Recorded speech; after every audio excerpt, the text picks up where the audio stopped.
benvinguts a Cronos, el programa de 5 minuts de Tau Beta Tria. Avui portem un programa ple de novetats que no us podeu perdre, com cada divendres amb la Cristina Álvarez. Haire, Cristina. Haire, Sílvia, és un plaer portar-vos les notícies més fresques cada divendres. I amb una servidora, Sílvia Espinac. Així doncs, sense més dilacions, arrenquem com sempre amb uns titulars!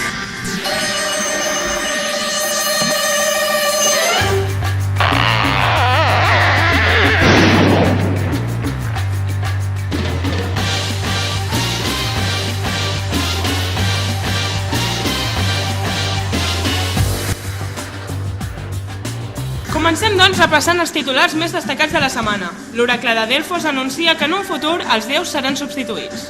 Ens ha donat un parell de noms. Un tal Brad Pitt serà el substitut de Zeus i una mortal anomenada Angelina Jolie, la deessa del matrimoni.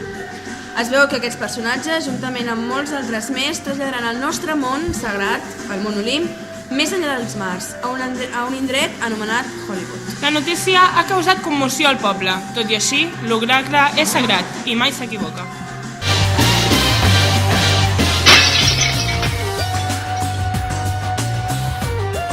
Seguim amb un altre dels temes més destacats de la setmana, el darrer capritx, amor, del nostre venerat déu dels llamps.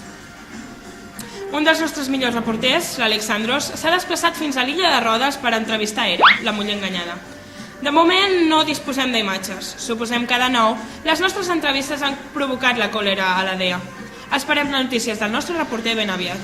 Ara, però, ens hem de posar seriosos. Anem a centrar-nos en un dels nostres titulars. Noves notícies sobre el rapte de Persèfone.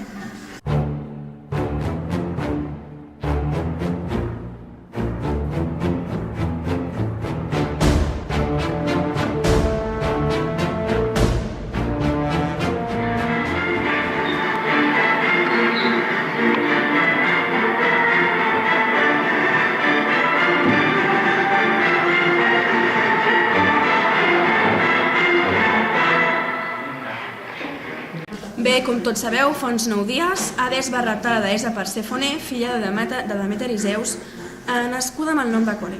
Després de buscar-la durant aquests 9 últims dies, finalment els seus pares l'han trobat al món subterrani. La nostra deessa de l'agricultura i la fecunditat, com a càstig, ha prohibit el creixement de les plantes, deixant el món en un gran i trist desert. Per sort, Zeus ha actuat i ha ordenat a Hades el retorn de la jove.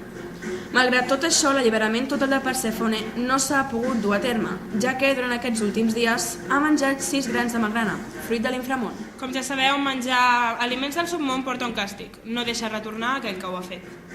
Tot i això, s'ha acordat un tracte, en el que Persèfone passaria 6 mesos de l'any al món subterrani i els altres 6 al món dels vius.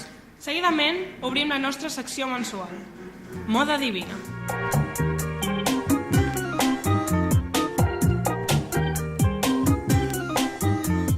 Avui honrarem a una de les deesses més apreciades per a tots nosaltres, Atena, que a més de tenir una gran intel·ligència, també té un gran estil a l'hora d'escollir els seus atributs. Com ja sabeu, Atena, filla de Zeus i Metis, va tenir un curiós naixement. Va sorgir del cap del seu pare, amb l'ajuda d'Hèfest. Només en el seu naixement ja portava amb ella el seu famós casc, una llança i un escut, convertint-se així en la deessa de la guerra, i la intel·ligència també. Per fer evident aquest darrer poder, va triar un animal, la gralla. Aquesta, després de decebre a la deessa, va ser substituïda per l'òliba. Cal destacar que al seu escut hi trobem la imatge de Gorgona Medusa. Aquesta deessa és també protectora de la ciutat d'Atenes, que rep el nom en el seu honor, i de les arts i els artesans. La seva bellesa és tan gran que cap déu és mereixedor del seu amor.